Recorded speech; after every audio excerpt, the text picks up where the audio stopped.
Madam గారికి కూడా నా హృదయపూర్వక వందనాలు. అలాగే తండ్రి సమానులు ప్రెసిడెంట్ అయ్య గారికి కూడా నా హృదయపూర్వక వందనాలు. నాతోటి దైవ సేవకులందరికీ కూడా నా హృదయపూర్వక వందనాలు. దేవుడు మనందరినీ దీవించును గాక. మరి ఇప్పుడు దాకా కూర్చొని ఉన్నాం కదా, ఒక్కసారి లేచి నిలబడితే ఒక్కసారి అలా లేచి నిలబడి కొంచెం ఎదురు జరగండి. వెనకాల కొద్దిగా ప్లేస్ లేదు, ఒకసారి అలా లేచి నిలబడండి. మరి సమయం 10 అయింది కాబట్టి మరి ఆఖరిలో వచ్చేలేరేమో కొంచెం తోలుతున్నారు. కొంచెం మేల్కుంటే మరి నా సమయం కూడా పూర్తి చేసుకుంటాను ఈ రాత్రి. కొంచెం ఎదురు జరగండి, ఒక అడుగు ఎదురుకేయండి, కొంచెం మెలకు వస్తుంది. కొంచెం ఒక అడుగు ముందుకి. మధ్యలో అక్కడక్కడ కొంతమంది లెగలేదు, వాళ్ళు కూడా లేచి నిలబడి పక్కన చేయించి దేవుడి మనం దీవించును గాక అని చెప్పండి. దీవించబడతాం ఇష్టం లేదా? ఇప్పుడే అయ్యగారు ఇప్పుడు దా చెప్పారు, మాట వినాలి, మాట వినాలి, మాట వినాలని చెప్పండి. దేవుడు దీవించును గాక అని. ఆమేన్. దేవునికి స్తోత్రం చెల్లిద్దాం. హల్లెలూయా, హల్లెలూయా. నీవు లేక నేలేనయ్యా, నీవు లేక నేలేనయ్యా. నా ఊపిరి, నా కాపరి, నా రక్షణ యేసయ్యా. నా సర్వము, నా లోకము, నా ప్రాణము నీవయ్యా. నా ఊపిరి, నా కాపరి, నా రక్షణ యేసయ్యా. నా సర్వము, నా లోకము, నా ప్రాణము నీవయ్యా. నీ వంటి వారు ఒక్కరును లేరు, నీవే నీవే రాజువు. నీ వంటి వారు ఒక్కరును లేరు, నీవే నీవే రాజువు. నీవు లేక నేలేనయ్యా, నీవు లేక నేలేనయ్యా. నా ఊపిరి, నా కాపరి, రక్షణ యేసయ్యా. స్వరమెత్తి. నా ప్రాణము నీవయ్యా. నా ఊపిరి, నా కాపరి, నా రక్షణ యేసయ్యా. నా సర్వము, నా లోకము, నా ప్రాణము నీవయ్యా.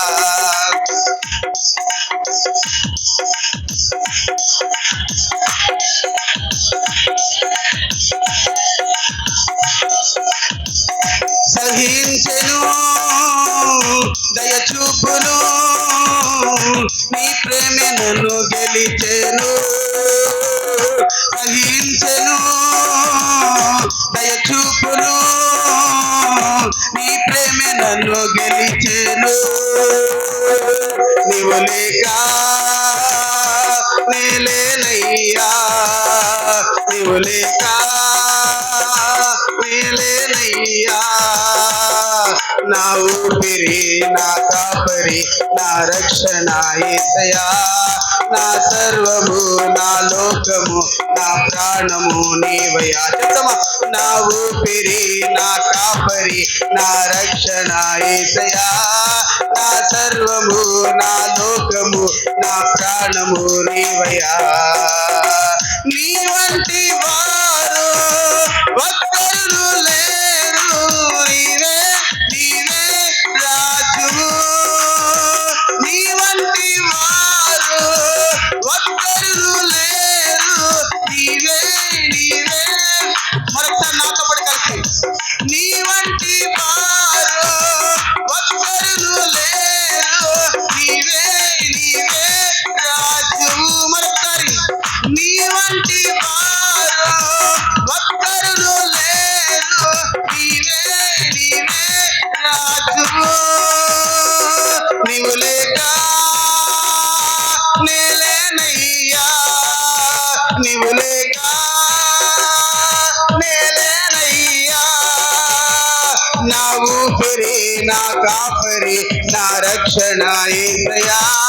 నా సర్వము, నా లోకము, నా ప్రాణము నీవయ్యా. నా ఊపిరి, నా కాపరి, నా రక్షణ యేసయ్యా. నా సర్వము, నా లోకము, నా ప్రాణము నీవయ్యా. నీ వంటి వారు ఒక్కరును లేరు, నీవే నీవే రాజువు.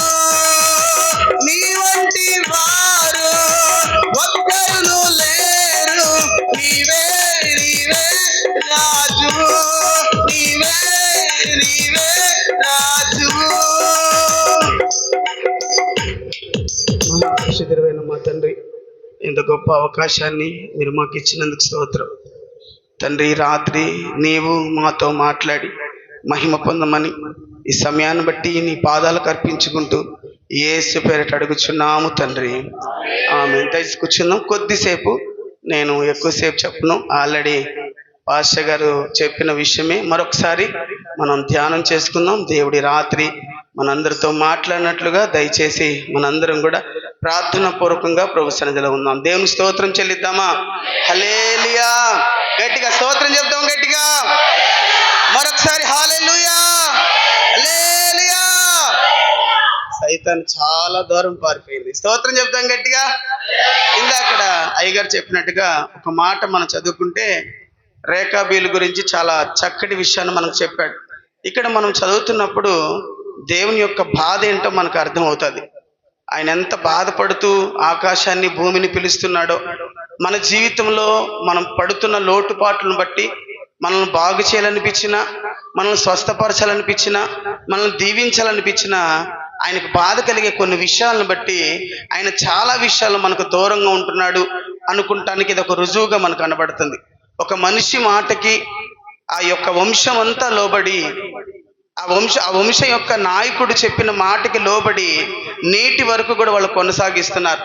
కానీ దేవుడు నేల మట్టితో మనిషిని నిర్మించి వారి నాసికారంధ్రంలో దేవుడు జీవవాయువు ఊది వాడిని పోషించి వాని కొరకు ఒక భార్యను సృష్టించి వారిద్దరికి ఒక ప్రపంచాన్ని ఏర్పరిచి వారు తినడానికి, తాగడానికి, ఉండడానికి సమస్తాన్ని సమకూరిస్తే ఈరోజు అనేక విషయాలు దేవుడు మనతో మాట్లాడుతున్నప్పుడు వాటిని మనం వినలేకపోతున్నాం.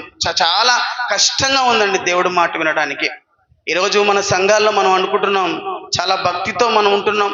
ఒక ఆదివారం మనం ప్రార్థనకు వచ్చి మనం ఏదో పెద్ద దేవుణ్ణి సంతోషపెట్టి ఒక ఆరాధనలో ఒక పాట పాడి, లేకపోతే ఒక అరగంట 10 నిమిషాలు ఆరాధన నడిపిస్తే మనం దేవుణ్ణి అంతా సంతోషపెట్టినట్టుగా మనం చూస్తున్నాం. 99% మన కొరకు చేసుకుంటూ 1% కూడా దేవుడు అందుకే చెప్పాడు, విశ్వాసం ఎంత ఉండాలని చెప్పాడు. అందరు చెప్పాలి, ఎంత ఉండాలి విశ్వాసం? ఆవగింజ అంత. ఆవగింజ ఎంత ఉన్నది? ఎంత చూపించాను? ఎంత ఉన్నది? ఇంత ఆవగింజ. ఇంత అంటే దేవుని పట్ల మనకున్న బాధ్యత, దేవుడు మనకిచ్చిన ఒక తలంపు కావచ్చు, ఒక మాట కావచ్చు, లేకపోతే ఒక పని కావచ్చు, చాలా స్వల్పంగా దాన్ని ఆయన గింజతో దేవుడు పోల్చాడు. అంటే అంత కూడా లేవా అన్న ఒక సందేహం మనకు కలగవచ్చు. ఇంత కూడా లేవా? ఒకసారి ఆలోచించండి. నీ విశ్వాసం ఎంత సంగమా? నీ విశ్వాసం ఎంత అంటే మనం అనుకుంటాం, నా విశ్వాసం చాలా పెద్దది, నా విశ్వాసం చాలా గొప్పది అనుకుంటాం. దేవుడు అసలు నీ విశ్వాసం ఇంతే, నీ విశ్వాసం ఇంతే అనుకున్నప్పుడు నిజంగా మనకు కొన్నిసార్లు సిగ్గేసిద్దండి. అవునా కదా? ఇంత కొద్ది విశ్వాసాన్న దేవుడు కోరుకుంది. ఇంత కొద్ది విశ్వాసాన్న నా యొద్దకు రండి, నేను మీ యొద్దకు వస్తాను. అడుగుడి మీకు ఇవ్వబడును, వెతకండి మీకు దొరుకుతాను, తట్టండి మీకు తీయబడదు, స్వస్థపరిచే యెహోవాను నేనే, ముదిమి వచ్చే వరకు ఎత్తుకుని వాడను నేనే, తల్లి లేనివానికి తల్లియు తండ్రి లేనివానికి తండ్రిని నేనే. ఇన్ని వాగ్దానాలు, ఇన్ని మాటలు ప్రతి బంధుత్వానికి సంబంధించి ఆయన లింకప్ అయి మనతో మాట్లాడుతుంటే మన విశ్వాసం చాలా స్వల్పంగా ఉందండి. ఈ రాత్రి మనం సిగ్గుపడాల్సిన విషయమని స్పష్టంగా ఈ రాత్రి వర్తమానం ద్వారా మనం తెలుసుకోవాలి. ఎంతవరకు మీకు అర్థమైందో నాకు తెలియదు, కానీ మనం సిగ్గుపడాల్సిన విషయం అది. దేవుడు కూడు పెడుతున్నాడు. ఆయన మనిషికి ఊపిరిని, జీవాన్ని ఇచ్చేది ఆయనే. నరులారా తిరిగి రమ్మంటే మనం ఆయన దగ్గరికి వెళ్ళిపోవాల్సిందే. ఇంత బాడీ కదా. మనం ఈ టీవీలో మనం చూస్తున్నప్పుడు 6 ప్యాక్ కలిగి పెద్ద పెద్ద కండలు కలిగిన వాళ్ళు కూడా జిమ్ చేస్తా చచ్చిపోయిన వాళ్ళు చాలా మంది ఉన్నారు. ఒక నరం పట్టుకున్నా, లేకపోతే గుండెలో ఒక సన్న నరం సరిగా పని చేయకపోయినా కూడా మన బాడీ అంతా చచ్చిపడిపోతుంది. మనం ఎంతటి వారం, మన జీవం ఎంత. దేవుడు అంటాడు, మన జీవితం, మన ఆయుష్ వెత్తడంతగా చేసి ఉన్నాడు. ఇంకా అంటాడు, గడ్డి పడవ మీద మన ప్రయాణము కొనసాగిస్తున్నాం. ఇంత స్వల్పమైన జీవితం, ఇంత స్వల్పమైనది. ఒక కుక్కకు ఒక ముద్ద పెడితే, ఒక కుక్కకు ఒక ముద్ద వేస్తే రాత్రి మగుళ్ళు మన ఇంటికాడ కాపలా కాస్తుంది. అది ఎక్కడో తీసుకొచ్చిన కోడిని మన ఇంటి ముందు కట్టేసి 4 గింజలు వేసామంటే పగలంతా తిరిగి సాయంత్రాన్ని మన ఇంటికి వస్తుంది. అందుకే దేవుడు చెప్పాడు, ఎద్దు తన కామందుని ఎరుగును, గాడిద తన సొంతవాని తోటి ఎరుగును, కానీ నా ప్రజలకు తెలివి లేదు, నా ప్రజలకు తెలివి లేదు. అన్ని జీవుల్లో కల్లా శ్రేష్టమైన జీవితం ఏది ఉందంటే అది మనిషి జీవితమేనండి. స్తోత్రం చెప్దాం గట్టిగా. ఈ మనిషిని దేవుడు కోరుకున్నాడు, ఈ మనిషిని దేవుడు ఇష్టపడుతున్నాడు, ఈ మనిషి దేవుడితో ఉండాలనుకుంటున్నాడు, ఈ మనిషి దేవుడితో ఉండాలనుకుంటున్నాడు. ఇంత గొప్ప దేవుణ్ణి కలిగి ఉండి కూడా మనం దేవుని సాంగత్యాన్ని పోగొట్టుకుంటున్నాం, దేవుని యొక్క సహవాసాన్ని మనం పోగొట్టుకుంటున్నామని ఈ రాత్రి స్పష్టంగా అర్థమవుతుంది. కాకపోతే ఇక్కడ అంటున్నాడు, ఆయన మాట మనం ఎప్పుడైతే వింటామో, ఒక మాట చదవండి ఒకసారి, చూద్దాం ఒకసారి. మొదటి సమూయేలు గ్రంథం 15వ అధ్యాయం 22వ వచనం చదవండి ఒకసారి. మొదటి సమూయేలు గ్రంథం 15వ అధ్యాయం 22వ వచనం. అందుకు సమూయేలు తాను సెలవిచ్చిన ఆజ్ఞను ఒకడు గైకొనున్నట్లు యెహోవా సంతోషించినట్లు ఒకడు దహన బలులను అర్పించుట వలన దేవుడు సంతోషపడునా. అబ్బా, చాలు ఒకసారి ఆలోచించండి. ఎంత స్పష్టంగా దేవుడు. అందుకు సమూయేలు తాను సెలవిచ్చిన ఆజ్ఞను ఒకడు గైకొనుట వలన యెహోవా సంతోషించినట్లు. ఆజ్ఞ, ఆయన మాట వింటే ఆయనకి ఎంతో సంతోషం అంటండి. ఈ రాత్రి ఆయన ఏం కోరుకుంటున్నాడు? మనం అనుకుంటున్నాం, దేవుడు నాకు చేసిన మేలుకు ఒక ఫ్యాను, దేవుడు మనకు చేసిన మేలుకు ఒక బండలు, దేవుడు మనకు చేసిన పెనుకు ఒక కిటికీలు, లేకపోతే ఒక కాంగోని, ఇవన్నీ అక్కర్లేదు ఆయనకి. ఒకడు దహన బలులను అర్పించినా కూడా ఆయనకి సంతోషం కాదు. అసలు ఈ కోరుకునే దేవుడు కాదు మన దేవుడు. ఆయన మాట వినడం శ్రేష్టం. ఆయన మాటకు మనం విధేయులం అవ్వాలి. 6 దినాలు శ్రమ పడమన్నాడు, 7వ దినం విశ్రాంతి దినం గనుక దాన్ని పరిశుద్ధంగా ఆచరించమన్నాడు. దాన్ని పరిశుద్ధంగా ఆచరించి 6 దినాలు నిన్ను పోషించాడు, 6 దినాలు నేను కాపాడుతున్నాడు. మరి చీకట్లో తెల్లవారుజామున నీ చేల మధ్యలోకి వెళుతున్నప్పుడు, పావుల మధ్య తేళ్ల మధ్య నువ్వు సంచరిస్తున్నప్పుడు వాటిని దరిదాపులకు రాకుండా ఆయన తన దూతలకు ఆజ్ఞాపించి అనేక సార్లు ఎత్తుపడుతూ వచ్చాడు ఆయన. మీరు ఆలోచించండి ఒకసారి. ఎన్నోసార్లు మనం అనుకుంటూ చూడండి, మీరు గమనించండి ఒకసారి. ఏదో వచ్చి తోసినట్టుగా, పాము మీద కాలేపోయా, ఏదో పక్కకి ఇలా వచ్చినట్టుగా. ఎవరు దెయ్యమా దురాత్మ? మీరు ఆలోచించండి. ఒకడు తన కంటి పాపను కాపాడుకున్నట్లు దేవుడు మనల్ని కాపాడుకుని. ఎందుకు కాపాడుకోవాలి ఆయన? దేవుడు అన్నాడు కదా, మీరు నా సొత్తు, నేను మిమ్మల్ని కని ఉన్నాను. ఏమనంటే తల్లిదండ్రులు బిడ్డలు చూడకపోతే అంటారు కదా, ఒరే నేను 9 మాసాలు మోసి కన్నానురా, నా రక్తం పోసి కన్నానురా, నువ్వు తల్లిదండ్రులు చూడాలబ్బాయి, నీకు బాధ్యత ఉంది, వాళ్ళని పెంచారు, వాళ్ళు నిన్ను పోషించారు అంటారు. కానీ నా దేవుడు నీ కొరకు చివరి రక్త బొట్టు కూడా దారిపోసాడు, సర్వం నీ కొరకు అర్పించాడు. నీవే ఆయన సొత్తు అనుకున్నాడు. నన్ను నమ్మి ఈ యొక్క భాగ్యాన్ని మనకు కట్టబెట్టాడు దేవుడు. మనం ఎలా ఉంటున్నామో ఒక్కసారి ఆలోచించండి. ఒకడు దహన బలులు అర్పించడం వలన దేవుడు సంతోషపడతాడా? ఇక్కడ ఈ విషయాన్ని మనం గమనిస్తున్నప్పుడు సౌలు గురించి దేవుడు మాట్లాడుతున్నాడు. సౌలు గురించి గమ్యం లేనివాడిగా వినాలి. దేవునికి స్తోత్రం చెప్దాం, హల్లెలూయా. నిద్ర వేళంత స్తోత్రం చెల్లిద్దాం. అందుకే ఎంతమంది ఉన్నారు నిద్రపోయేవాళ్ళు. మేము ఎప్పుడు మళ్ళీ వచ్చే సంవత్సరం 2027వ సంవత్సరంలో వస్తాం మేము మళ్ళీ. అప్పుడు దాకా మేము మధ్యలోకి మేము రాము. ఎంతో ప్రయాసపడి మా కుటుంబాలన్నీ వదులుకొని వచ్చాము ఇక్కడికి. స్తోత్రం చెప్దాం గట్టిగా. మేమన్నా లోకల్ అయ్యగా చూడండి, దేవుడి సార్ ఇక్కడ ఎక్కడి నుంచి విజయవాడ నుంచి మరి కారు పెట్టుకుని కుటుంబం అంతా ఇక్కడే ఉన్నారు. నేను పొద్దున వచ్చారు. ఒకసారి మీరు ఆలోచిస్తే వారి తండ్రి గారి గురించి, రూబేనయ్య గారి గురించి, మన గ్రామాలకు ఆయన చేసిన సేవ, మన గ్రామాల్లో ఆయన చేసిన ఆ పనితనం ఒక్కసారి గుర్తుపెట్టుకుంటే మా కొరకు ఆయన బిడ్డ వస్తున్నాడు అని చెప్పి అసలు ఈరోజు మనం పనే మానేయాలండి. వాస్తవం అయితే అవునంటారా కాదంటారా? స్తోత్రం చెప్దాం గట్టిగా. ఇది నాకు కొత్త ఏం కాదు, మేము వచ్చి 14 ఏళ్ళు అవుతుంది. రేపు దిన కార్యక్రమం ఉంది, రేపు పెళ్ళి ఉంది. ఆపుకుంటారా ఆపుకోరా? మరి ప్రార్థన ఎందుకు? మా వాళ్ళు కూడా బలారాధన రోజు శనివారం ఆపుకుంటారు, బలారాధన ఆపుకోడతారు. అంటే మళ్ళీ ఒక దినం ఉంది, ఏదైనా మెచ్యూర్ ఫంక్షన్ ఉంది, పెళ్ళి ఉంది, 21 మందా 22 మందా మొత్తం టక్కుమని ఆపేసి ఆ దిన కార్యక్రమానికి వెళ్ళి వస్తారు. మరి దేవుడు అంతకంటే ఇంటిదే కదా దేవుడు కోరుకునేది. 4 రోజుల నుంచి అయ్యగారు మీకు చెప్తా ఉన్నారు. మరి మనం ఆ మాటకు మనం లోబడాలి కదా. నేను రాత్రి ఇవాళ మధ్యాహ్నం ఉంటే ఎంత దీవించబడే వాళ్ళు ఆలోచించండి. ఎంత దీవెన పోగొట్టుకున్నారో ఆలోచించండి ఒకసారి.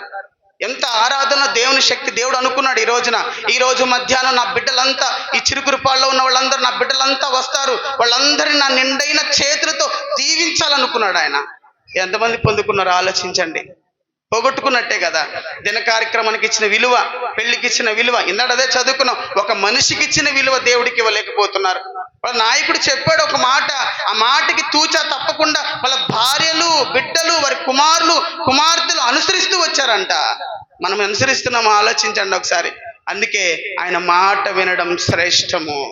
దేవుని సన్నిధిలో గడపడం మనం ధన్యత అండి, మన భాగ్యం అండి అది. దాన్ని మీరు ఒకసారి మనం ఎన్నిసార్లు మనం పోగొట్టుకుంటున్నామో ఆలోచించండి. ఒకసారి 2 చేతులు పైకెత్తి స్తోత్రం చెప్తాం గట్టిగా. రెండో ప్రసంగం అంటే అగ్ని పరీక్ష. స్తోత్రం చెప్తాం గట్టిగా.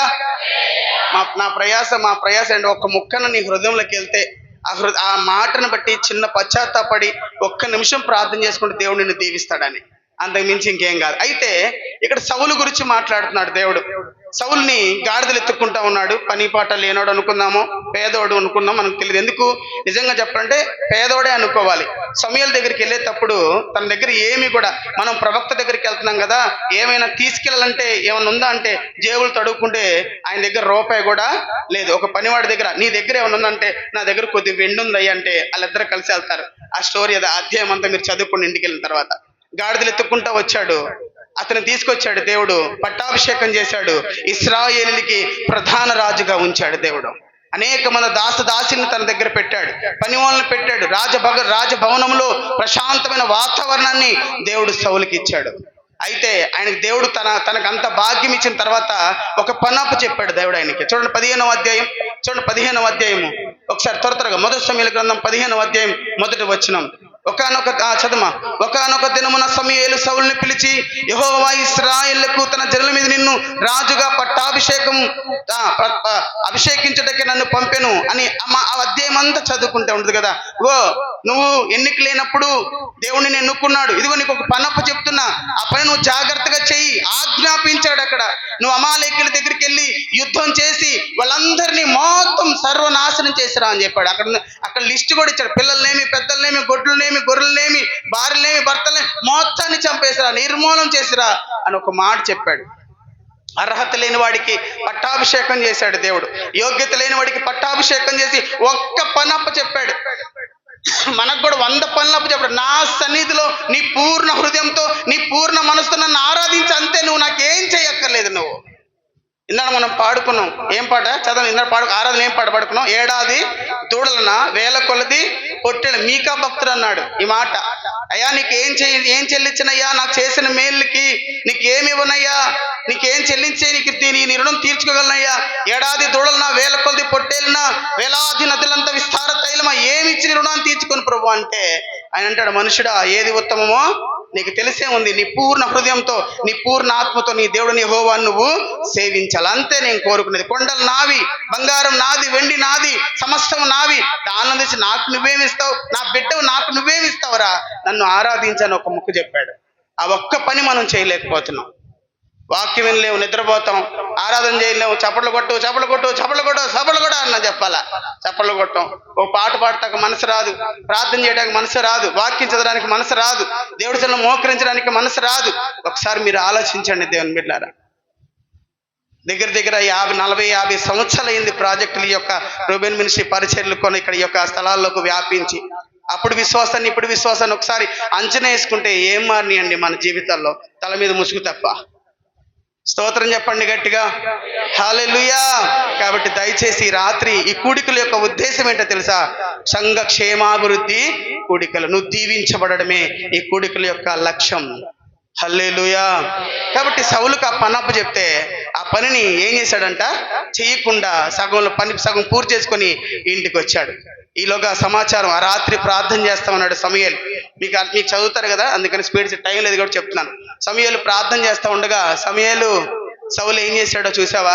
అయ్యా ఏం చేశాడయ్యా, నీవు అప్పచెప్పిన పని వాడు సత్యావుగా చేయలేదు, నువ్వు మొత్తం నిర్మూలన చేసిరామంటే సగం చంపి సగాన్ని ఇంటికి తెచ్చుకున్నాడు సమూయేలు. వాడిని బట్టి చదవండి, ఆ మాట చదవండి ఒకసారి. 15వ అధ్యాయం ఆ చివరి వచ్చిన పైన 15వ అధ్యాయం.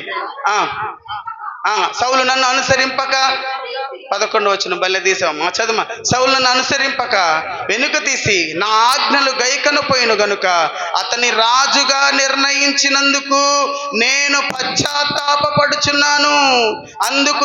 పశ్చాత్తాపడుతున్నాను. అసలు వాడికి ఆ స్వస్థత ఇచ్చినందుకు, ఆరోగ్యం ఇచ్చినందుకు, ఆ పెళ్లి చేసినందుకు, ఆ బిడ్డనిచ్చినందుకు, ఆ ఇల్లునిచ్చినందుకు నాకు చాలా బాధగా ఉంది. వాడు ఒక్కసారి అడగగానే ఇల్లు కట్టించాను, వాడు ఒక్కసారి అడగగానే గర్భఫలాలు ఇచ్చాను, వాడు ఒక్కసారి మోకరించగానే పెళ్లి చేశాను, కృతజ్ఞత లేని వాడిగా తిరుగుతున్నాడని దేవుడు బాధపడుతున్నాడండి మన విషయాల్లో. సమూయేలు సౌలుకు అప్పచెప్పిన ఒక్క పనిని సజావుగా చేయకపోయిందని బట్టి సమూయేలు చాలా బాధపడుతున్నాడు. సమూయేలు బాధపడతా అక్కడ మీరు ఆలోచించండి, మాట వినడం ఎంత ముఖ్యమో దాని ప్రాముఖ్యత మనకు అక్కడ కనబడుతుంది.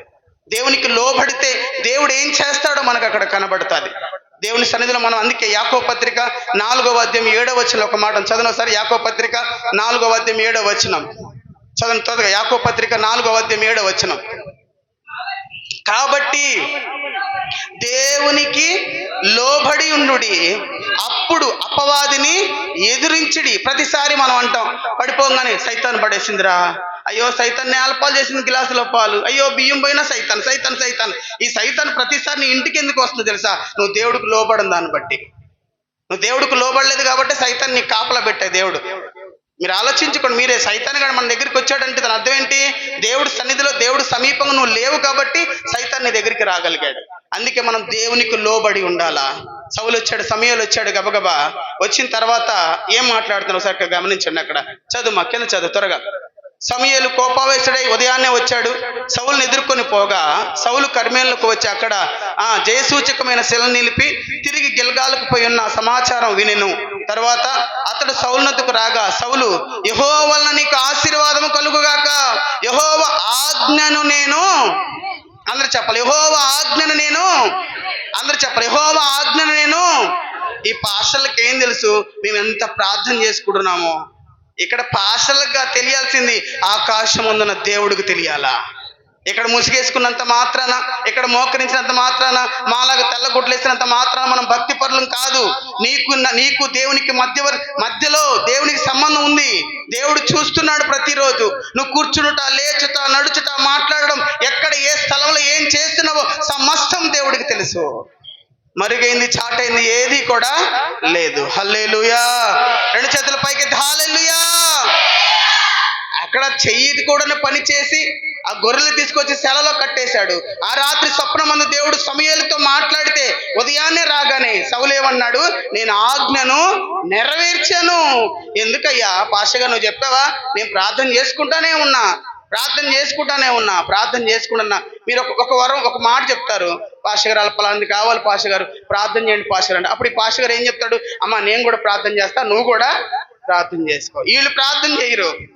నిజమా కదా చెప్పండి? ప్రార్థన చేస్తామా చెప్పండి? మన పనుల నిమగ్నం అంత దేవుడి మీద, యెహోవా మీద నీ భారం మోపన్నట్టుగా అంత దేవుడు చెప్పి మన పనులు మనం చేసుకుంటూ పోతూ ఉంటాం. మనం మోకరించి దేవుడిని అడగాలండి. ఒక మాట, ఒక పాస్టర్ గారు ఒక మాట చెప్పాడు. ఆడవాళ్ళంట ఉదయాన్నే లేవగానే కొంగు చాపాలంట. దేవుడి సన్నిధిలో ఏం చేయాలంట? కొంగు చాపాలంట. ఆ తర్వాత ఏం చేయాలంట? కొంగు దోపాలంట. చెప్పండి, కొంగు చాపి. తెలుగుగా మేము మాట్లాడేది. చెప్పండి ఒకసారి. కొంగు, అందరు చెప్పాలి. కొంగులు ఉన్నాయి అందరికి. ఎలా కొంగు చాపాలి. పొద్దున కొంగు చాపి, అయ్యా నా బిడ్డలు, అయ్యా నా భర్త, అయ్యా నా కుటుంబం, అయ్యా నా సమాజం అని కొంగు చాపి ఆ తర్వాత కొంగు దోపి మధ్య బయటికి రావాలంట. హల్లెలూయా. కాబట్టి ఇక్కడ దేవుడు చెప్తే నీ ఆజ్ఞ అంతా నేను నెరవేర్చేశాను అని చెప్తున్నట్టుగా మనం చూడగలం. 23 అక్కడ కింద చదువు ఒకసారి. కింద చదువుదాం. సమూయేలు అలాగైతే నాకు వినబడుచున్న గొర్రెల అరుపులు, ఎడ్ల రంకెలు ఎక్కడవని అతనిని అడిగేను. దొంగ బయటపడిపోయాడు. ఆయన చెప్పాళ్ళేమ్మా, రాత్రంతా సీరియల్ ఉన్నామంటలే, పచ్చాకెళ్ళొచ్చి ఇక్కడ ఏమో ప్రార్థన జరుగుతా ఉంది, నువ్వు సీరియల్ అమ్మటి చూస్తున్నామంటే అప్పుడు వెంటనే ఏం చెప్తాం? అయ్యో నేను కాదయ్యా, పిల్ల పెట్టిందయ్యా. అక్కడ అదే జరుగుతుంది చూడండి. అక్కడ మీ ముందు అధ్యాయంలో చూసుకుంటే 9వ వచనం చదువు ఒకసారి. 15:9 చదువుసారి. సౌలును జనులను కూడి అగగును గొర్రెలను ఎడ్లను కొవ్విన వాటిని కొన్నిటికి తెచ్చాడు. ఎవరెవరు? సౌలు, జనులు. వినాలి అందరు నాకేసి. సౌలు, ఇటు చూడు నాకేసి. సౌలు, జనులు ఇద్దరు కలిసి చేశారు పని. ఇద్దరు కలిసి గొర్రెలు తెచ్చారు, ఇద్దరు కలిసి సేవలో కట్టేశారు. గురువుగారి పర్మిషన్ లేకుండా, ఇంటి యజమానురాల పర్మిషన్ లేకుండా టీవీ ఎందుకు పెడతారండి? టీవీ కట్టే ముందు ప్రార్థనకి వెళ్ళి పో అంటే వింటాం కదా. మరి ఇక్కడ వినలేదంటే మనం మీరు ఈరే గుర్తు పెట్టుకోవాలి. హల్లెలూయా. ఇక్కడ తీసుకొచ్చాడు, సమూయేలు గారు అడగంగానే ఫస్ట్ చెప్పాడు, ఓ మొత్తం నెరవేర్చి పడేసా అన్నాడు. ఆ తర్వాత దొంగ బయట పడేసరికి ఆయన ఏమన్నాడు, చదవండి ఒకసారి కింద. ఏమన్నా, అందుకు సౌలు అమాలేకుల యొద్ద నుండి జనులు వీటిని తీసుకొచ్చారు. ఎవరంట? అందరూ చెప్పాలి, ఎవరు? ఒక తప్పు చేసినప్పుడు దాన్ని కప్పిపించుకోవాలని చూస్తే తప్పు వెనకాల తప్పు జరుగుతూ ఉంటుందండి. ఒక అబద్ధాన్ని కప్పిపించడానికి 1000 అబద్ధాలు ఆడాల్సి వచ్చిందంట. ఒక్కసారి దేవుడి సన్నిధిలో మన హృదయం తెరవబడితే పరిశుద్ధాత్ముడు మనలోనికి వస్తాడండి. స్తోత్రం చెప్తాం గట్టిగా, హల్లెలూయా. ఆ అవకాశాన్ని మనం ఇవ్వం. అసలు దేవునికి ఒక అవకాశాన్ని మనం ఇవ్వం. దేవుడి సన్నిధిలో ఒక అవకాశాన్ని మనం తీసుకోం. ఒకళ్ళ మీద అవ్వ ఆదాం లాగా, ఆదాం మీద అవ్వ చెప్తే, అవ్వ మీద పావు మీద చెప్తే, ఇలా ఒకళ్ళ మీద ఒకళ్ళు నెప్పాలు వేసుకుంటా ఉన్నారు. ఆ కింద ఇంకా చదువుకుంటే చదవండి. అందుకు సౌలు, అక్కడ సమూయేలు, నీవు మాట్లాడు పని లేదు, యెహోవా రాత్రి నాతో అంతా కూడా నువ్వేం చెప్పక్కర్లేదు, మాకు చెప్పక్కర్లా. నా సేవకుడైన అబ్రహాముకు చెప్పకుండా నేనేమి కూడా చెయ్యను. సేవకులకి చెప్పకుండా దేవుడు ఏం చెయ్యడు. దేవుడు బయలుపరుస్తాడు ప్రతి విషయాన్ని. ప్రతి విషయం నా గురించి ప్రతి విషయాలు దేవుడు బయలుపరుస్తాడు. మన ముందు ఏమి దాచుకోలేం దేవుడు ముందు, ఏది కప్పిపుచ్చలేం దేవుడు ముందు. గుర్తుపెట్టుకోండి ఒక విషయాన్ని. అందుకే ఈ రోజున బలు అర్పించట కంటే యెహోవా మాట వినుట. నీ గొర్రెలు ఎవరికి కావాలి, నీ గొడ్లు ఎవరికి కావాలి? నీకు ఒక పనప్పు చెప్పాడు, ఆ పనిని తూచా తప్పకుండా జరిగించాలంతే. ఇక్కడ నెపాల మీద నెపాలు వేసుకుంటా వచ్చాడు. మీరు చివరి దాకా చదువుకోండి ఒకసారి. చివరి దాకా కింద అంటాడు ఒకసారి 20 వచ్చి చదువు, ఒకసారి 23 లేకపోతే 22. అందుకు సమూయేలు తాను సెలవిచ్చిన ఆజ్ఞను ఒకడు గైకొనడం వలన యెహోవా సంతోషించినట్లు దహన బలులు ఆలోచించి ఒకసారి తిరుగుబాటు చేయటం సోది చెప్పుడుతో సమానం. పాపం అంట. తిరుగుబాటు చేయటం పాపం. ఏదో మనం వ్యభిచారము దొంగతనమే కాదు, అసలు దేవుడు మాట వినకపోవడమే పాపం. ఆజ్ఞ అతిక్రమమే పాపం. పాపం వల్ల వచ్చే జీతము మరణం. ఆకాశంతో దేవుడు మాట్లాడాల్సిన పనే వచ్చింది మనం ఉండగా, భూమితో మాట్లాడాల్సిన పనే వచ్చింది మనం ఉండగా. ఒక మనిషికి రేఖాబీలు విలువిచ్చినట్లుగా ఈరోజు మనం కూడా విలువగలిగితే దేవుడు ఇక్కడే నిలబడిపోతాడండి. రాత్రి ఆయన మాట వినువారి మధ్యలో ఆయన కదలలేడండి. యాకోబు ఒక రాత్రంతా కూడా దేవుడు నిలేస్తాడండి. మీరు ఆలోచించండి. వాళ్ళు మనలాగా మనుషులే. దేవుడు ఒక నరుడితో పోరాడినట్లు పోరాడారండి తెల్లవారులు. నరుడేంటి, దేవుడేంటండి? ఒక చిన్న ప్రార్థన, ఆయన ఒప్పుకోలు కన్నీటి ప్రార్థన ఆ రాత్రి దేవుని కదలనీయకుండా చేసింది. యాకోబు ప్రార్థన, యెహోషువ ప్రార్థన సూర్యచంద్రుని నిలువరింపజేసింది. త్రోవ పక్కనున్న బర్తమీయ ప్రార్థన సృష్టికర్త నిలువరింపజేసింది.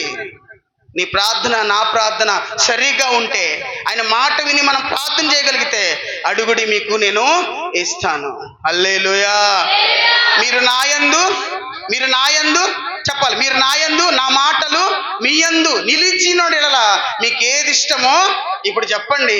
ఒక్క మాట మీరు వింటే చాలండి, మీకు ఇష్టం వచ్చింది దేవుడు అడుగుతిస్తాడండి. ఈరోజు దేవుడు మనం అడుగుతున్నాం, రాత్రి మొగుళ్ళు ప్రార్థన చేస్తున్నాం. ఎందుకు జీవితాల్లో కార్యాలు జరగట్లేదు? ఎందుకు దేవుడు దీవించట్లేదు చెప్పనా? సింపుల్గా ఒక కారణం, నువ్వు నేను దేవుడు మాట వినట్లేదు. అందుకే ఆకాశంతో దేవుడు మాట్లాడాల్సి వచ్చింది. అందుకే భూమితో మాట్లాడాల్సి వచ్చింది. ఈరోజు నువ్వు నేను మాట్లాడితే, ఆయన మాట వినగలిగితే మనం అడిగిందల్లా పొందుకోగలుగుతాం. సృష్టిని కూడా నిలువరింపజేయగలుగుతాం. చప్పట్లు కూడా స్తోత్రం చెల్లిద్దాం. హల్లెలూయా. ఒక మనుషుడు శాసించాడు సూర్యచంద్రులను ఆగిపోమని. ఒక మనుషుడు శాసించాడు భూమి మీద చినుకు కూడా పడకూడదని. ఆగిపోయినాయి అంతే. కారణం తన మాట వినేవాళ్ళంటే ఆయన ఏదైనా చేయగలడండి.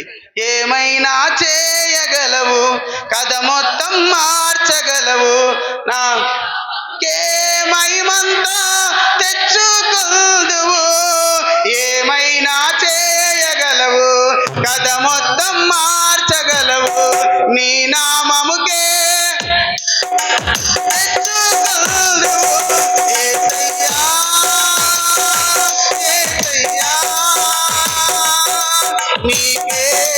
నీకే సాధ్యం. హల్లెలూయా. ఏమైనా, ఎంత బాగుందండి ఆ మాట. ఏమైనా చేయగలవు. ఏమైనా చేయగలడు.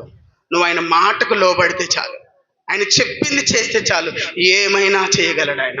ఈ రోజున ఇక్కడ చూడండి, ఆయన బాధపడమే కాదు. ఒక మాట కింద చదువుమా, 23వ వచనం చివరి లైన్లో, యెహోవా ఆజ్ఞను నువ్వు విసర్జించితివి గనక నువ్వు రాజుగా ఉండకుండా ఆయన నిన్ను విసర్జించాడు. నేను అనుకుంటున్నా, ఒకవేళ మనము ఈ యొక్క స్థలాల్లో మందిరాలు కట్టబడి 80లోనో కట్టబడ్డాయి కదా, మాకు అంతగా తెలియదు, పెద్దలకు తెలుసు. అప్పటి నుంచి మాట వినకపోవడం వల్లనే ఒకవేళ మన కుటుంబాలను దేవుడు విసర్జించాడేమో. ఆలోచించండి ఒకసారి. ఏది పట్టినా పని అవట్ల, ఎంత కష్టపడినా రూపాయి నిలబడతలా, ఇంటి మొత్తం కష్టపడినా కూడా ఒక వస్తువు చేయించుకోలేకపోతున్నాం, ఇంటి మొత్తం ఖర్చు పట్టినా కూడా కష్టపడినా కూడా ఒక వస్తువు కొనలేకపోతున్నాం. ఒకవేళ దేవుడు మనల్ని విసర్జించాడేమో, లాగి వేసుకున్నాడేమో. ఇచ్చింది రాజరికాన్ని లాగేసుకున్నాడంట దేవుడు. తన రాజరికాన్ని ఏం చేశాడంట? లాగేసుకున్నాడంట. కాబట్టి ఈ రోజున ఒకవేళ మన నుంచి కూడా లాగేసుకుంటున్నాడేమో, ఒక్కసారి ఆలోచించండి.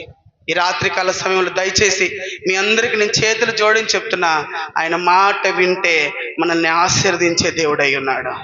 ఆయన మాట వింటే అడిగింది ఇచ్చే దేవుడై ఉన్నాడు. నిజంగా మీరు గమనిస్తే ఇంకొక మాట చదివి నేను ముగిస్తాను. 2 సమూయేలు గ్రంథం 3వ అధ్యాయం 1వ వచనం ఒకసారి చదువుకుందాం. సౌలు కుటుంబీకులకును దావీదు కుటుంబములకును బహుకాలం యుద్ధము జరిగెను.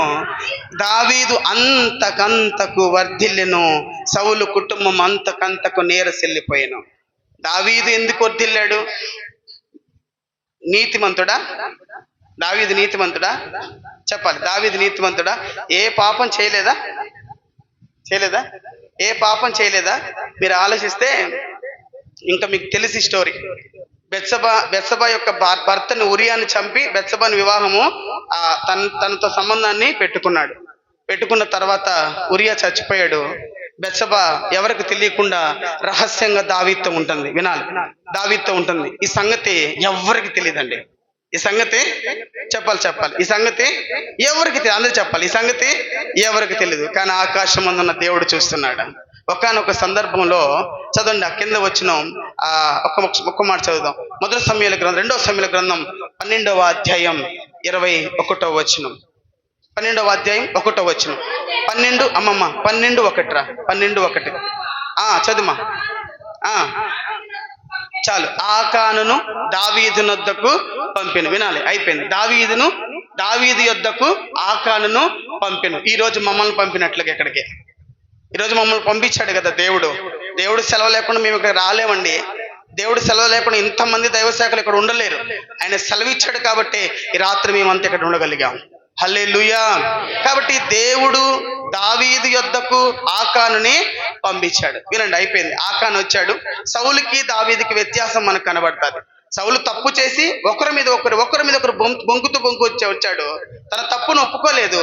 తద్వారా తన రాజ్యాన్ని దేవుడు లాగేసుకున్నాడు. ఇప్పుడు దావీదు తప్పు చేశాడు, బెత్షెబాతో తప్పు చేశాడు.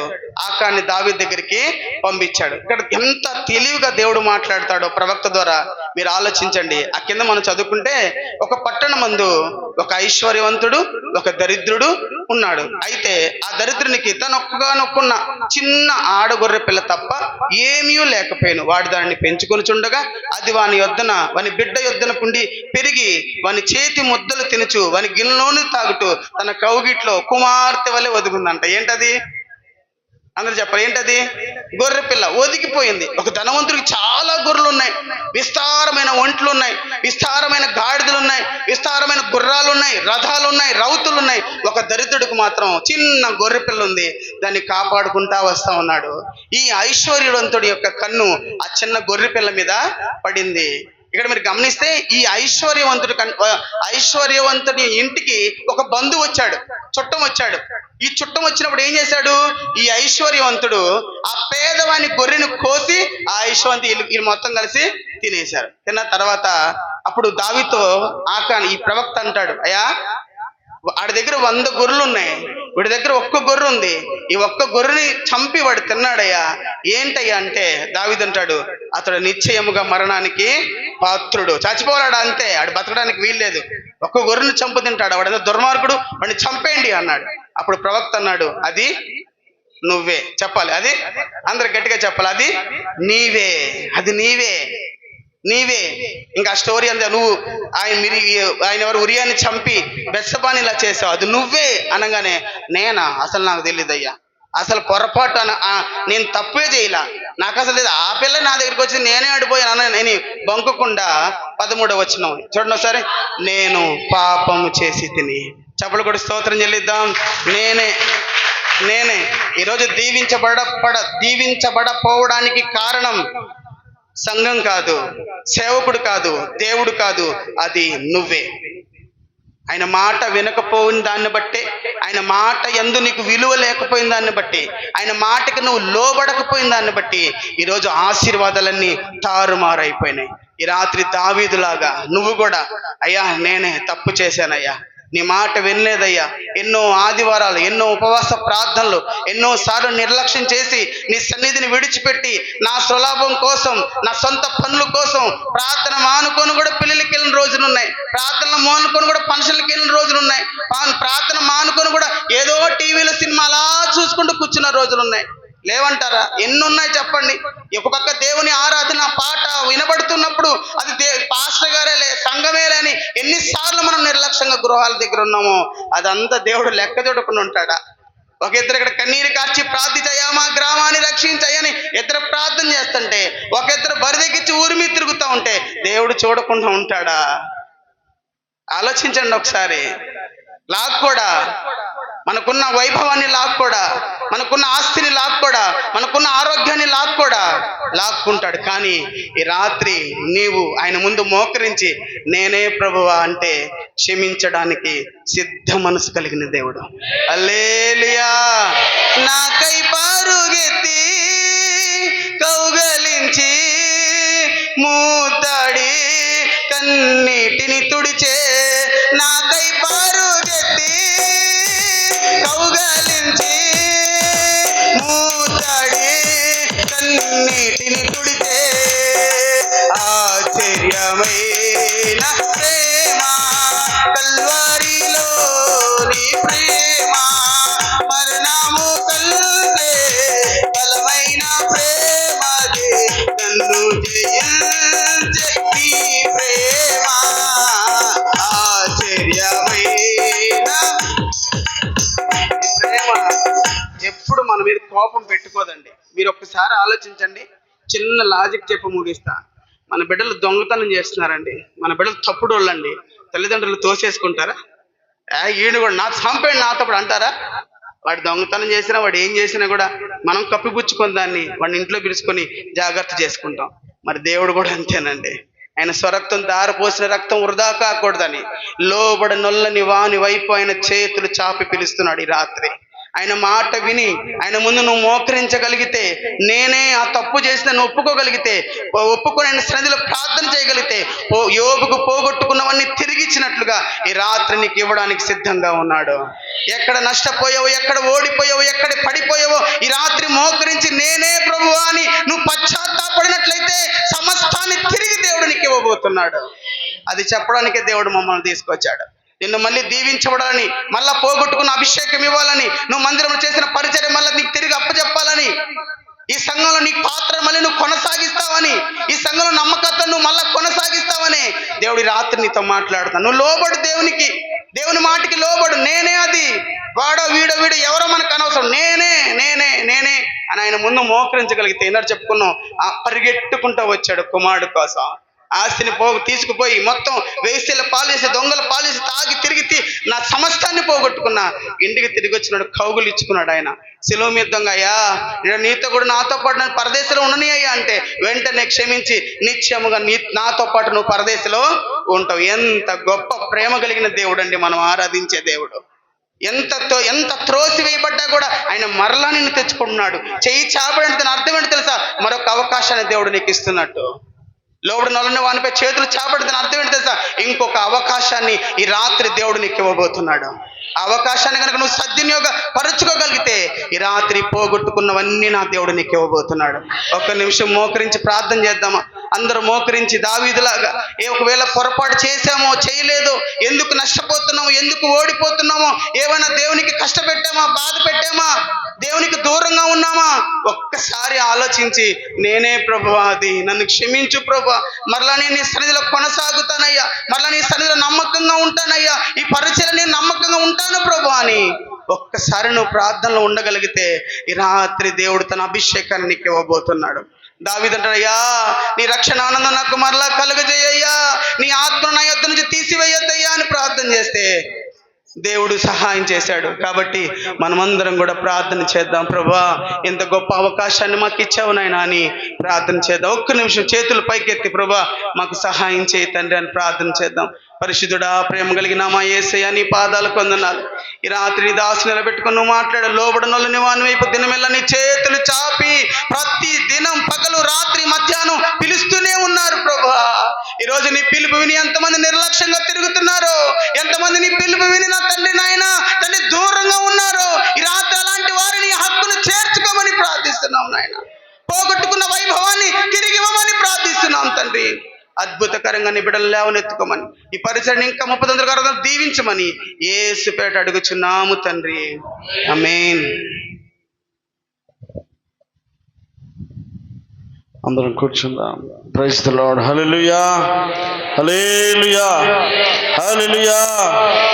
చక్కటి మాటలు, ఎంతో మధురమైనటువంటి మాటలు, హృదయాన్ని కదిలించేటువంటి చక్కటి మాటలు. ఈ రాత్రి వేళ ఇద్దరు దైవజనుల ద్వారా మనము సిద్ధపడడానికి దేవుడిచ్చిన గొప్ప అనుకూల సమయం కనుక ఇటు కృప ఇచ్చినటువంటి గొప్ప దేవునికి మహిమ కలుగును గాక. హల్లెలూయా. ఈ సమయంలో మన ప్రశాంత్ అమ్మ గారు కొన్ని మాటలు మాట్లాడాలని ప్రేమపూర్వకంగా ఆహ్వానిస్తా ఉన్నాను.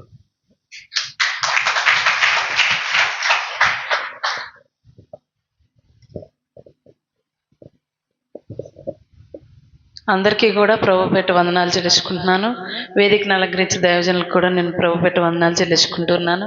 నాకు అవకాశం ఇచ్చిన పాస్టర్ గారికి, యేసురత్న గారికి, అలాగే చిన్నబాబు పాస్టర్ గారికి కూడా వందనాలు చెల్లిస్తున్నాను.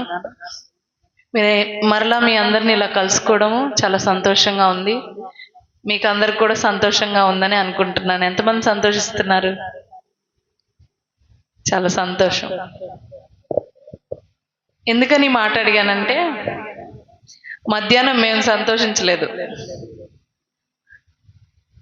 చాలా మంది వస్తారని ఎదురు చూసాము, కానీ కొంతమందే వచ్చారు. ఎక్కువ మంది వచ్చుంటే బాగుండేది అనిపించింది. ఇందాక పాస్టర్ గారు చెప్పినట్టు చాలా ప్రాంతాల నుంచి మరి దైవజనులందరూ కూడా తమ పనులు మానుకొని మీకోసం ఎంతో ఎప్పటి నుంచో తెలుసా, ఈ సంఘ క్షేమాభివృద్ధి కూడిక గురించి ఈ రోజు ఇది అయిపోతే నెక్స్ట్ మంత్ గురించి రేపటి నుంచే ఆలోచిస్తారు పాస్టర్ గారు వాళ్ళు. ఎక్కడ కండక్ట్ చేయాలి, ఎవరు వాక్యం చెప్పాలి, స్త్రీల కూడికలో ఎవరు వాక్యం చెప్పాలి అనని ప్రార్థన చేస్తారు. దాని గురించి డిస్కషన్ కూడా చేస్తారు. అంత శ్రమపడి మేము వస్తున్నాం కనుక మీరు కూడా అంతే శ్రమ అనుకోకుండా, మీ ఊర్లోనే కదా, మేమైతే వేరే ఊరు నుంచి రావాలి, మీరు మీ ఊర్లోనే పెట్టినప్పుడు మీరు కూడా అదే ఆసక్తితో వస్తే ఇంకా మమ్మల్ని ఎంకరేజ్ చేసినట్లుగా ఉంటుంది. ఇట్లాంటి ప్రార్థనా కూడికలు మన సంఘ క్షేమం కోసం, మన కుటుంబ క్షేమం కోసం మనం ఇంకా చాలా పెట్టుకోవచ్చు. ఒక చిన్న వాక్యం చదువుకొని నేను ఒక 2 నిమిషాలు ఎక్కువసేపు మాట్లాడను. ఆదికాండము 49వ అధ్యాయము 20వ వచనం చదువుకున్నాం. ఫస్ట్ లైన్ ఒకటి చదవండి చాలు. 49వ అధ్యాయము 20వ వచనము మొదటి లైన్ ఒకటి చదవన్నాం చాలండి.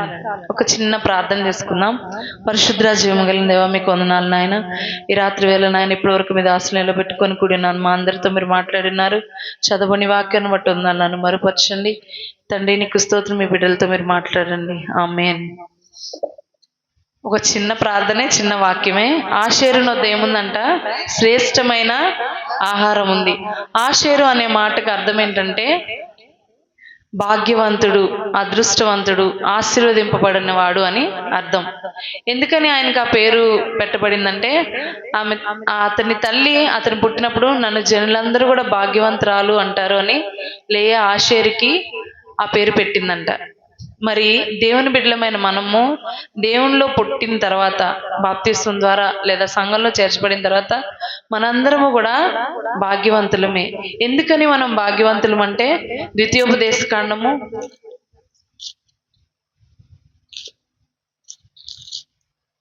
33వ అధ్యాయము 29వ వచనం చదువుకుందాం. చదవండమ్మా.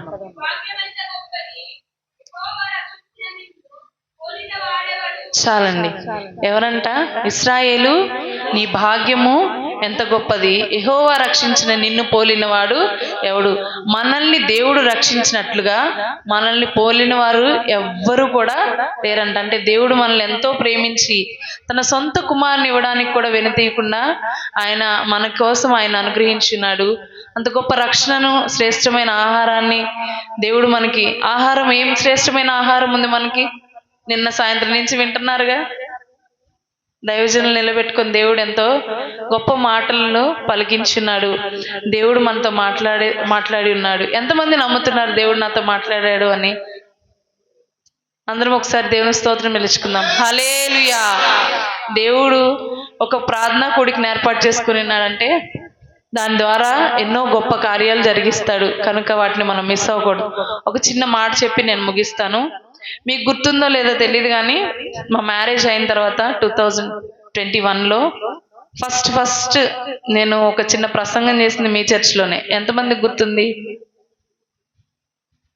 డిసెంబర్ 23, 2021లో ఆ రోజు మార్నింగ్ ఏమో అగ్రహారంలో పాస్టర్స్ మీటింగ్ జరిగింది. ఈవినింగ్ మీకు ఇక్కడ సెమీ క్రిస్మస్ జరిగితే, పెళ్ళైన తర్వాత ఫస్ట్ మేము ఇక్కడికి వచ్చాము. అసలు ఈ ప్రాంతానికి రావడం మీ చర్చ్కే వచ్చాం. ఫస్ట్ అనిల్ పాస్టర్ గారు చర్చ్కి వెళ్ళాం, తర్వాత సెమీ క్రిస్మస్ కోసం ఇక్కడికే వచ్చాం. ఇక్కడ దేవుని వాక్యాన్ని బోధించి ఉన్నాం. అలాగే ఇంకొక విషయం, సంఘ క్షేమాభివృద్ధి కూడికలు జరుగుతుండగా మొట్టమొదటిగా మార్చ్ 3వ తారీఖున లాస్ట్ ఇయర్ మీ సంఘంలోనే స్త్రీల కూడికలు స్టార్ట్ అయ్యాయి. మన కోసం స్త్రీల మీటింగ్లు అనేది స్టార్ట్ అయింది మీ సంఘంలోనే. దేవుడు ఎంత భాగ్యాన్ని, ఎంత గొప్ప ఆశీర్వాదాన్ని మీ కుటుంబాలకి, మీ సంఘానికి ఇచ్చిన్నాడు.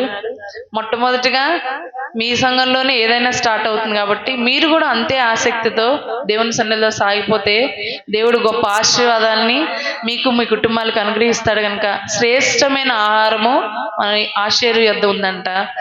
అలాగే అతనికి ఉన్న భాగ్యం ఏంటంటే, మనకి ఇశ్రాయేలు నీ భాగ్యం ఎంత గొప్పది, యెహోవా రక్షించిన నిన్ను పోలిన వారు ఎవరు? మనల్ని పోలిన వారు ఎవ్వరూ లేరు. గనక మనం కూడా మన కుటుంబాలుగా దేవుని సన్నిధికి వచ్చి ఆయన మనకు దాచి ఉంచిన మేలుని, భాగ్యాన్ని పొందుకుందాము. దేవుడి కొద్ది మాటలు దీవించును గాక.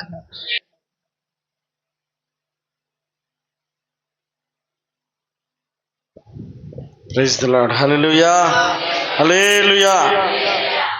చక్కటి మాటలు మాట్లాడి బలపరిచినటువంటి అమ్మగారికి హృదయపూర్వక వందనాలు తెలియపరుస్తూ ఉన్నాను.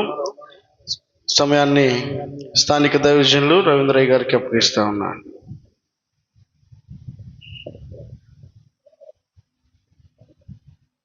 దేవుని స్తోత్రం. హల్లెలూయా. ఈ దినమందు వాక్యం ద్వారా నా హృదయం సంతోషంగా ఉందన్న వారు 2 చేతులెత్తి దేవునికి స్తోత్రం చెల్లిద్దాం. హల్లెలూయా, హల్లెలూయా. గత సంవత్సరం దేవుడు అద్భుతంగా సంఘ క్షేమాభివృద్ధి కూడికలు దావగూడూరులో ప్రారంభమై 2nd ప్లేస్ మనకు వచ్చి ఎక్కడెక్కడైతే బ్రాంచ్లు ఉన్నాయో ప్రతి ప్రాంతంలో జరుగుతూ సంఘాన్ని, ప్రాంతాలను దేవుడు బలపరుస్తూ వచ్చాడు. మరి 2nd సీజన్లో మరి 2వ ప్లేస్ మనకు దేవుడు అనుగ్రహించడం, మనల్ని ప్రేమించి మరి దైవజనులను నడిపించి ఈ 2 దినాలు సెలవు చాటున తన దైవజనులను నిలబెట్టుకొని ఆత్మ బలంతో నింపి అద్భుతమైన వర్తమానాలతో నన్ను బలపరిచాడు. ఆమేన్, హల్లెలూయా. నేను ఆశీర్వదించబడ్డాను ఈ సంఘ క్షేమ కూడిక వల్ల. ఆమేన్. ఈ సంఘ క్షేమాభివృద్ధి కూడిక నేను పొందాను. ఆమేన్. నేను క్షేమమును పొందాను. నేను ఆధ్యాత్మికంగా అభివృద్ధి చెందడానికి ఈ యొక్క కూడిక కారణమైంది. ఆమేన్. ఎంతమంది ఈ యొక్క సంతోషాన్ని అనుభవించారండి? హల్లెలూయా, హల్లెలూయా. మరి దేవుడు మనల్ని ప్రేమించి ఆయన ఉచితమైన ప్రణాళిక ప్రకారం ఈ 2 దినాలు ఆశీర్వాదకరంగా జరిగించారు. మరి మొదటి దినం ముందు 2 దైవజనుల దేవుడు నిలబెట్టుకుని అద్భుతమైన వర్తమానాలు, మరి ఉదయకాలం స్తుతి కూడికలో దైవజనులు నిలబెట్టుకుని వర్తమానాలు అందించారు. మరి సేవకుల కూడికలో, అలాగే స్త్రీల కూడికలో మరి దైవజనరాలను దేవుడు నిలబెట్టుకుని బలంగా వాడుకున్నారు. సేవకుల కూడికలో సేవకుని ద్వారా దేవుడు మరి నా తోటి దైవజనులను నాతో పాటు దేవుడు బలపరిచాడు. ఈ రాత్రి వేళ మరి ఇద్దరు దైవజనము ద్వారా దేవుడు అద్భుతంగా మనల్ని బలపరిచాడు. దేవునామానికి మహిమ కలుగును గాక. మరి ఊహించిన కార్యాలు మన జీవితంలో దేవుడు చేస్తాడు. వినుట వలన, క్రీస్తు గూర్చిన మాటల వలన కలుగుతుంది. Praise the lord. హల్లెలూయా. మరి రూబేను మినిస్ట్రీ నాయకులు డేవిడ్ పాలయ్య గారు మన మధ్యకి రావటం, వారి కుటుంబంతో వారికి హృదయపూర్వకమైన వందనాలు. అలాగే దైవజనుల వారికి హృదయపూర్వకమైన వందనాలు. మరి వారు వివాహం అయిన ప్రారంభంలోనే మొదటిసారిగా మన మధ్యకు 2 మార్లు రావటం మనం ఆశీర్వదించబడ్డాము. Praise the lord. హల్లెలూయా. మరి వారు చంటి బిడ్డతో ఉదయకాలమే బయలుదేరి మన మధ్యకు వచ్చారు, మనతో ఉన్నారు, మనల్ని బలపరిచారు. మరి అందును బట్టి వారిని, ఈ పరిచర్యను దేవుడు ఆస్వాదించును గాక. అలాగే మరి ఈ పరిచర్యలో ముందుకు కొనసాగడానికి చక్కని ఆలోచనలను మాకు తెలియచేస్తూ నా తోటి దైవజనులందరినీ నాతో పాటు ప్రోత్సాహకరంగా ఉన్న మరి ప్రెసిడెంట్ అయ్య గారు, యేసురత్న అయ్య గారు మన మధ్య ఉండడం చాలా సంతోషం. మరి ఈ వారు ఎలా ఉంటారంటే లేడీ పిల్లల గంతులు వేస్తారండి. హల్లెలూయా. ఆనాడు కాలేబు అంటున్నాడు కదా, నాకు 40 ఏట ఎంత బలం ఉందో 80 ఏట కూడా నాకు అంతే బలం ఉందని కాలేబు అన్నాడు. చూసారా? అదే కనపడుతుంది అయ్యగారులో చూస్తే. అందుని బట్టి దేవునామానికి మహిమ కలుగును గాక. వారిని దీర్ఘాయువుతోనూ ఆరోగ్యంతోనూ దేవుడు నింపును గాక. మనలందరినీ ముందుకు నడిపించును గాక. అలాగనే మరి ఈ దినమందు వర్తమానాలు అందించిన దైవజనుల ఇరువురికి హృదయపూర్వకమైన వందనాలు. అలాగే అధ్యక్షత వహించి నడిపించిన అయ్యగారికి వందనాలు. నా తోటి దైవజనులందరికీ హృదయపూర్వకమైన వందనాలు. మన మధ్యకు ఈ 2 దినాలు వచ్చి మరి చెరువు చుట్టూ చూస్తే పొలాలు, రాత్రి వేళ పడుకుంటే మరి మనకంటే ముందుగా దేవదూతల దోమల సైన్యం ఇక్కడికి వచ్చేసిందండి. పాపం రాత్రి అంతా నిద్రపోలా, కొట్టుకోవడం గీక్కోవడమే అయ్యగారులకు సరిపోయింది. ఆయనను ఓపిక బట్టి ఉదయకాలం లేచి మన కొరకు ప్రార్థన చేశారు. మన కొరకు భారం కలిగి 2 దినాలు మన మధ్య ఉన్నారు. అందును బట్టి దేవునామానికి మహిమ కలుగును గాక. వారిని, వారి కుటుంబాలను, సంఘాలను దేవుడు ఆస్వాదించును గాక. మరలా దేవుని చిత్తమైతే 2027లో ఈ కూడికలు ఇంకా ఉద్యమగా జరుగును గాక. మరి ఇక్కడ చేరొచ్చిన, దూర ప్రాంతం నుంచి వచ్చిన, ఆయా సంఘాల నుంచి వచ్చిన సహోదరులను బట్టి, సహోదరులను బట్టి ప్రభునామములో వందనాలు. దేవుడు మిమ్మల్ని దీవించును గాక. అలాగే మా స్థానిక సంఘ బిడ్డలందరిని బట్టి మరి ప్రభు నామములో హృదయపూర్వకమైన వందనాలు. దేవుడు మిమ్మల్ని, మీ కుటుంబాలను దీవించును గాక. ఈ 2 దినాలు ఆశీర్వాదకరంగా ఇంత అద్భుతంగా జరగడానికి కారకులు ఎవరంటే జీవాధిపతి అయినా యేసయ్య. 2 చేతులు దేవుని నామమును మహింపడదామా? హల్లెలూయా, హల్లెలూయా. ఆయన మాట వినాలి, ప్రార్థన పరులుగా బ్రతకాలి, మరి పాపమును ఒప్పుకోవాలి, సత్యమును గ్రహించాలి. రాకడ వరకు మనందరం నమ్మకస్తులమై ఉందుము గాక. ఈ మాటలను నేను ముగిస్తున్నాను.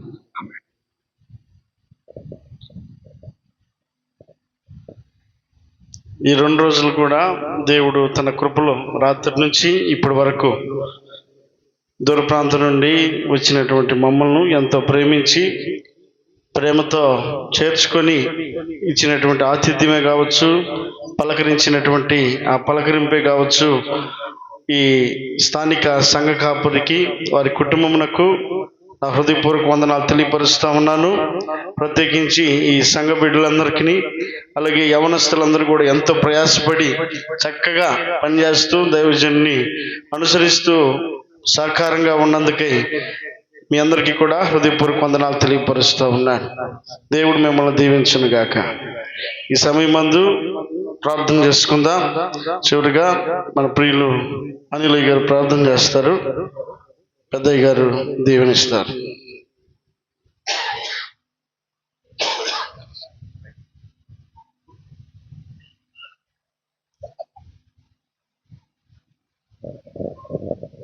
ప్రార్థన చేసుకుందాం. పరిశుద్ధుడా, ప్రేమ కలిగిన యేసుక్రీస్తు, మా ప్రభువా, మా రక్షకుడా, వందనాలు. మీరు ఈ భూమి మీద నీ రాజ్యం కట్టడానికి ఎన్నుకున్నటువంటి పరిచారకులముగా మీరు ఏర్పరిచినటువంటి ఈ రూబెన్ మినిస్ట్రీస్ వ్యవస్థను బట్టి వందనాలు. నాయకుల్ని, సేవకులు మీరు దీవించండి, ఘనకార్యాలు మీరు జరిగించండి. ఏ ఉద్దేశంతో ప్రారంభించబడిందో దేవా ఉద్దేశాన్ని మీరు సఫలపరిచి దీవించమని యేసు నామములో ప్రార్థిస్తున్నాము పరమ తండ్రి. మన తండ్రి అయిన దేవుని ప్రేమ, కుమారుడు యేసుక్రీస్తు వారి యొక్క కృప, పరిశుద్ధాత్మ దేవుని అన్యోన్య సహవాసము, ఆయన సన్నిధి ఇప్పుడు ఎల్లప్పుడూ లేకుండా సకల పరిశుద్ధులకును ఇక్కడ చేరిన మా ప్రియులు, మా డాడీ గారు డేవిడ్ పల్లయ్య గారి కుటుంబమునకును, అలాగే వాక్యమంది నిన్న ఈరోజు కూడా వాక్యమంది దాసులకును, అలాగే ఆ ప్రాంతం ప్రదేశిస్తున్న రూబీ మినిస్ట్రీ దైవసేవక బిడ్డల కుటుంబాలకు, పరిచర్యలకు ప్రభు సారి సంకాపు గారు కుటుంబాన్ని బిడ్డల పరిచర్యకు ప్రభు రాకడ సదాకాలము తోడుండి నడిపించును కాక. ఆమేన్.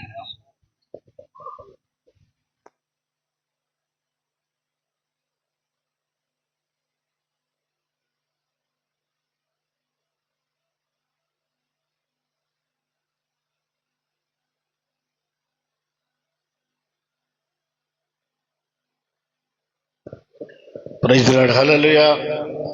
బాగా గమనించండి అందరూ,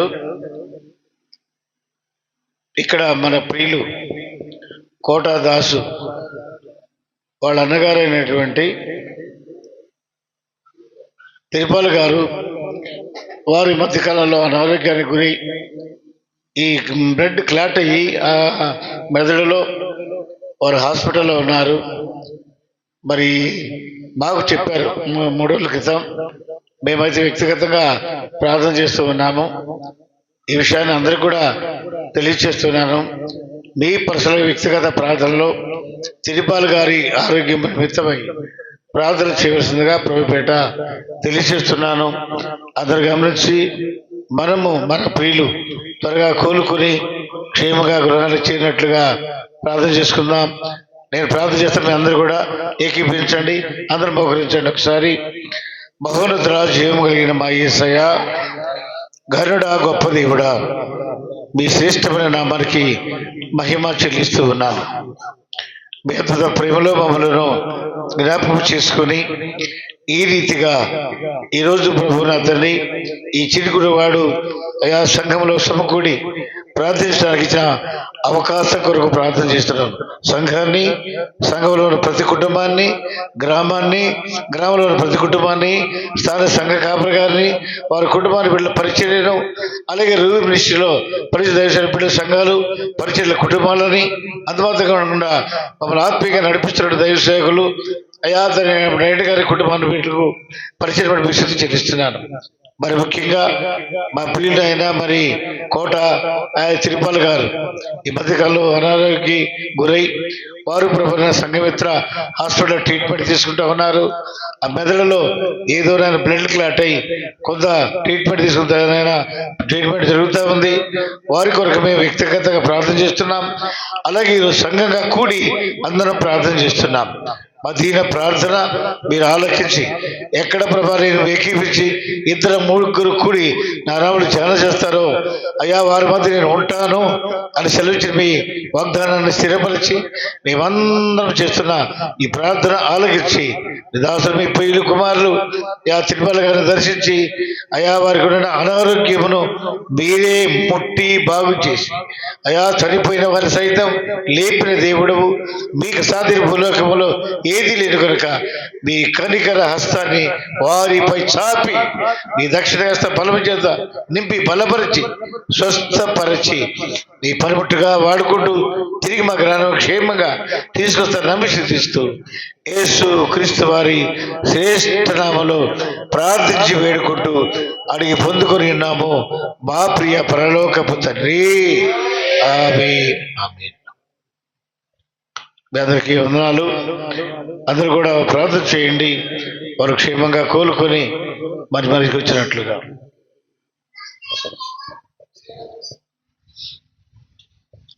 దూర ప్రాంతం నుంచి వచ్చిన డేవిడ్ పల్లయ్య గారి కుటుంబానికి చప్పట్లతో వారిని గౌరవిద్దాం.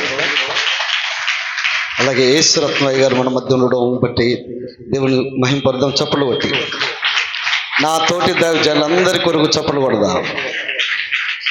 దూర ప్రాంతం నుంచి వచ్చిన యవనస్తులందరి కొరకు చప్పట్లు కొడదాం. ఇప్పుడు మీ కొరకు మీరు చప్పట్లు కొట్టుకోండి. ఆమె ఈ కూడికి ముగించబడింది. సెలవు తీసుకుందాం. అందరికీ వందనాలు. ఎవరైనా ప్రార్థన అవసరం ఉంటే ముందుకు వచ్చినట్లయితే యేసురత్నయ్య గారు ప్రార్థన చేస్తారు మీ కొరకు.